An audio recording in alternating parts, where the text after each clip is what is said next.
लोमड़ी और चरवाहा। एक बार शहर से थोड़ा दूर था एक गांव गंगानगर नामक। वहां पर रहता था एक आदमी ईश्वर अपने बेटे राजू के साथ। दोनों अपनी खेत पर रहते थे, एक छोटे पर सुंदर से घर में। ईश्वर एक दयालु इंसान था और सबको मुस्कुरा के प्रणाम किया करता था। बिना झिझके हर किसी की मदद करता था। राजू भी अपने पिता की तरह बनने की कोशिश करता था और हर रोज सवेरे जाकर काम काज में उनकी मदद करता था।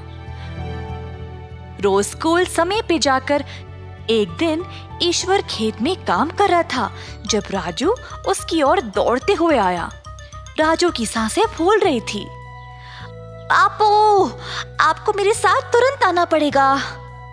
बिना सवाल किए ईश्वर अपने बेटे के पीछे गया।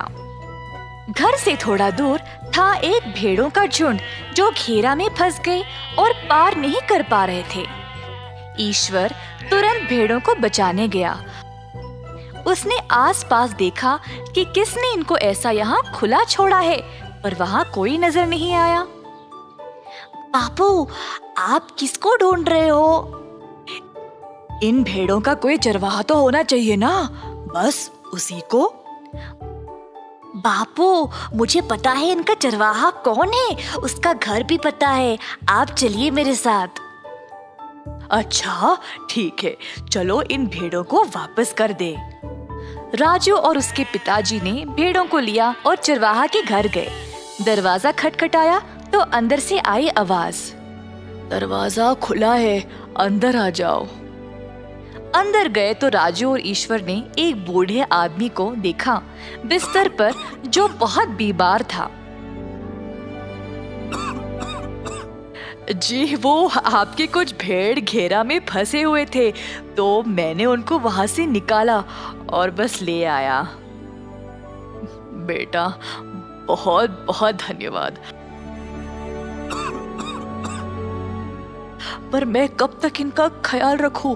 हर रोज एक लोमड़ी आता है और एक एक भेड़ को खाते जाता है।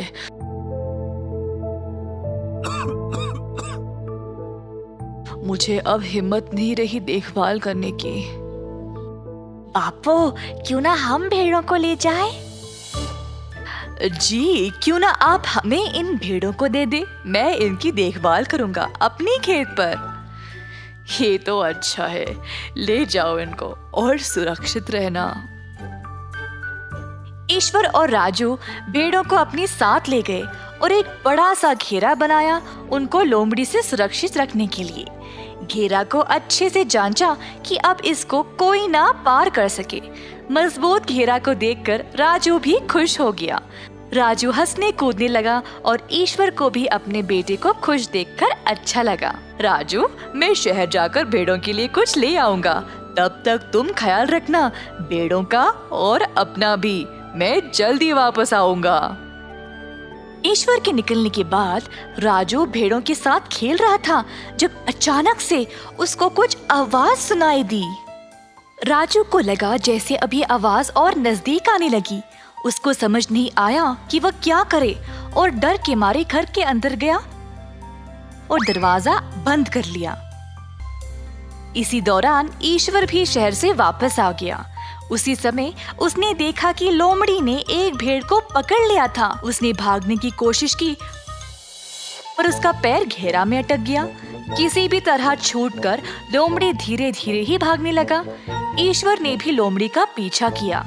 दौड़ते समय लोमड़ी का पैर फिर से लकड़ियों के बीच फंस गया। बहुत कोशिश करने के बाद भी लोमड़ी मुक्त नहीं हो सका। दर्द से उसने भेड़ को भी जाने दिया और जोर जोर से चिल्लाने लगा। ईश्वर ने देखा कि लोमड़ी का पैर फंस गया था। अब क्योंकि ईश्वर एक दयालु इंसान था, तो उसने लोमड़ी की मदद की और उसको मुक्त कर दिया। लोमड़ी ने सोचा कि ईश्वर का भेड़ ले जाने के बाद भी उसने उसकी मदद की बिना गुस्सा किए। लोमड़ी गया भेड़ के पास और उसको खड़ा होने में मदद की। भेड़ तुरंत उठ के भाग गया। फिर लोमड़ी ने ईश्वर की ओर कृतज्ञता से देखा और फिर चला गया। जल्द ईश्वर घर पहुंच गया। बापू, आपने क्या किया? लोमड़ी का पैर लकड़ियों में फंस गया था। अब ऐसे समय में हमको ही रहम दिखाना चाहिए, तभी जानवर हमसे डरेंगे नहीं और वापस अच्छा बर्ताव करेंगे। बापू, आप सच में बहुत अच्छे हो। आप जानवरों का भी स्वभाव समझ पाते हो।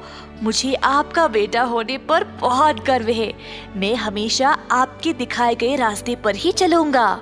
बुरे व्यवहार के लिए भी अच्छा उपचार करना चाहिए।